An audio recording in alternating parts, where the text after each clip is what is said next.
Welcome back to the Galley of the Sun. Tomorrow, we're gonna make some epic roast beef. That means we have some work to do today on Roast Beef Eve. So I'm a big fan of Chef Tom on ATBBQ, the Sauce YouTube channel, and Sam the Cooking Guy. I also am very fond of America's Test Kitchen. So what we're gonna do is take their methods from those three different places, put them together to make smoked roast beef. But as I said, first thing we have to do is a little bit of work today. So what we're gonna do is I have 2 bottom round roasts and I need to get them salted today. The salt is gonna hit the surface. The juices inside of the roast are gonna come to the surface, mix with that salt, and then return into the roast.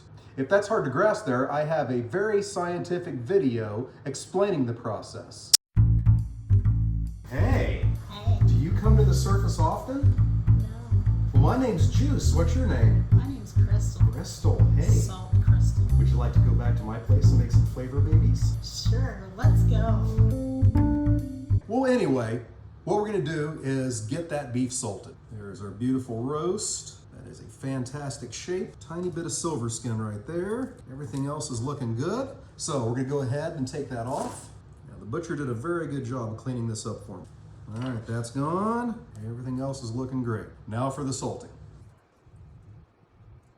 This is not gonna make your meat salty. It's just gonna make it more juicy.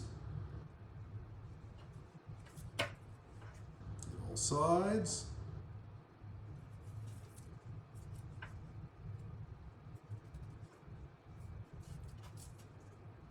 The last part is to get it wrapped in saran wrap.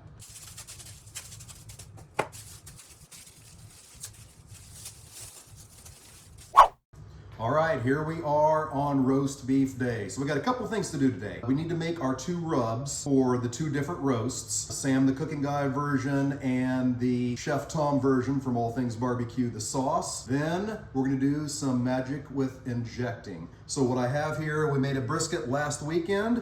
We saved the juices that was in the pan. So we're gonna take that, warm it up, mix in a little bit of Worcestershire sauce, and a little bit of au jus prep. And then we're gonna inject those puppies, get the rub on them, get them onto the smoker, and cook them to a perfect temperature of 125. All right, let's get to it. First of all, we'll go with Sam the Cooking Guy's rub. So we have 1/4 cup of mustard here, and I prefer Coleman's mustard. Just has a better, deeper flavor to me. That goes in. We have our 5 cloves of garlic. And then the secret ingredient. What we have here is some anchovy paste. This is not gonna make your roast beef taste like fish. It's gonna add a great salty umami flavor to the roast beef. We need 3 tablespoons of this. Call that 1, call that 2. It is very attractive when it comes out of the tube. We'll call that 3. A little mixing. Okay, I said rub, more of a paste really.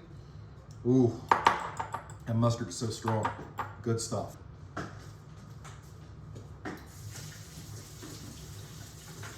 Now for the Chef Tom version. We have 3 tablespoons of Cattleman's Grill California tri-tip seasoning. This stuff is fantastic. We have our thyme, and we have about 3 tablespoons here of fresh minced garlic. To that, about a tablespoon of olive oil. And once again, this is gonna be more of a paste than a rub. It's definitely gonna be delicious. Get a little bit more olive oil in there. Now we're gonna get our injection warmed up, just getting it to where it's liquefied. I don't want it too hot, especially since I wanna inject the roast now and get it on the smoker. Then we'll inject, we'll put the rub on, and we'll be ready to cook. Okay, let's get that injection ready. In goes those juices from the brisket. It's like a beefy jelly. A little bit of our Worcestershire sauce. Now, if you don't have the juices from a brisket just laying around in a jar, like most people do, what you can do is take about a quart of water, take 3 tablespoons of Miner's beef base, looks just like this, but says beef base, and then about 3 tablespoons of this au jus sauce, and then mix all that up, cool it down, and inject your roasts. Come together quickly, just trying to get this liquefied so it'll go through the injector. Smelling delicious. We're about 80% liquefied. I'm gonna go ahead, turn it off, let that heat carry it the rest of the way, liquefy the rest, and we are ready to inject. Okay, the injection juices are ready to go. They're liquefied. So let's make this happen. You see that I'm doing this in a pan instead of a tray. That still isn't going to keep us from any danger. I have had instances where I've ended up with this injection all over the place, including the ceiling. This house here has quite a bit higher ceiling, so we should be safe in that part. But if you are wearing your favorite shirt, you may consider doing this topless. I'm going to spare you of that. So we're going to just do a grid pattern around here, around the roast, and we're going to put the needle in, and then we're going to make a good pocket, and then we're going to slowly is the key to minimizing the mess, inject the roast. Now, a good amount of this is going to end up running out as we put more holes in it. Don't worry about that. Enough will stay in, and with those pockets, we will be just fine. So as you make those pockets, when you get ready to inject, go in as deep as you can, and then as you're injecting, slowly pull out, and it's going to fill all those pockets.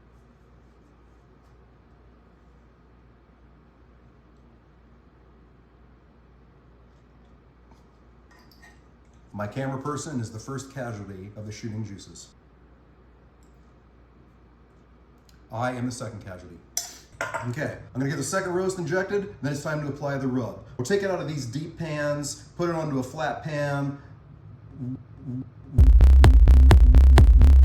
move around the juices that are on the outside a little bit, and then get the rub on there. If you're doing two roasts like me, the juice that's left over, back in to be used in the other one. Recycling. Don't be an earth murderer.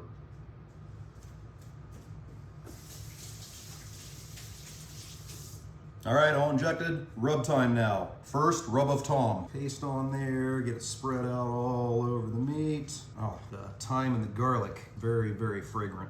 Smelling delicious. Okay, done. Now the rub of Sam. You know, looking at the roasts from yesterday when we put the salt on the outside, you can see that there are no crystals left around there. I wonder where Crystal is today. Anyway, time to wash my messy paws and then out to the smoker.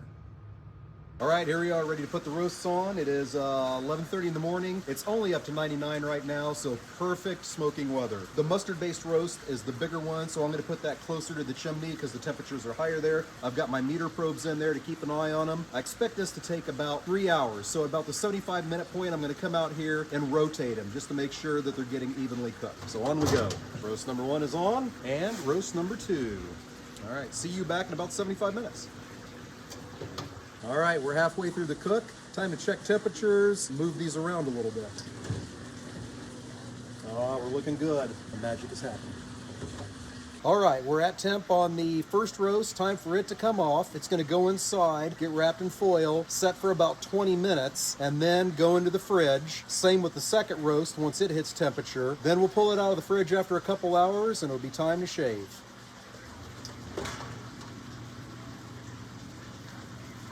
Oh, absolutely gorgeous. Okay, so now it is time for the moment of truth. I have to tell you that these roasts smell absolutely amazing. I have resisted, pulled them off the smoker, let them rest for 25 minutes, put them in the refrigerator for an hour. Now it is time to slice. So this will be the first time that I get to try them. The reason that you let it rest is so the juices can redistribute throughout the meat, so you still have a real juicy meat. The reason that you put it in the refrigerator before slicing, it's much easier to run it through the slicer after it's been cooled a bit. It's time to go. So what we want to do is take a look at the roast and figure out the grain, and we want to cut against the grain. That gives us shorter fibers, so it gives us a more tender meat.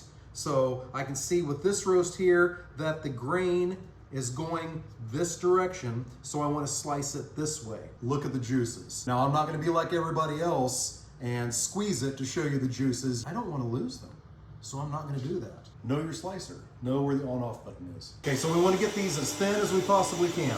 Okay, can't take any more, gotta try it.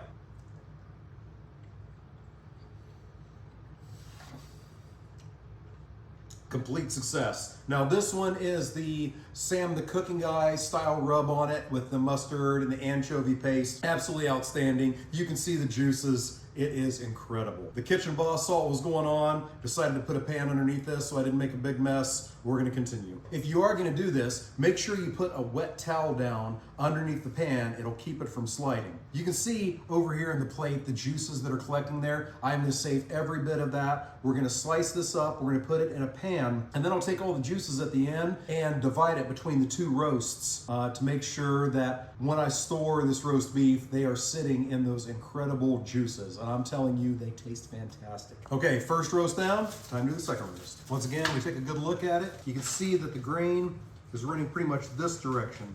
So we want to slice it like this. Here we go with the Chef Tom from ATBBQ, the sauce-inspired roast beef.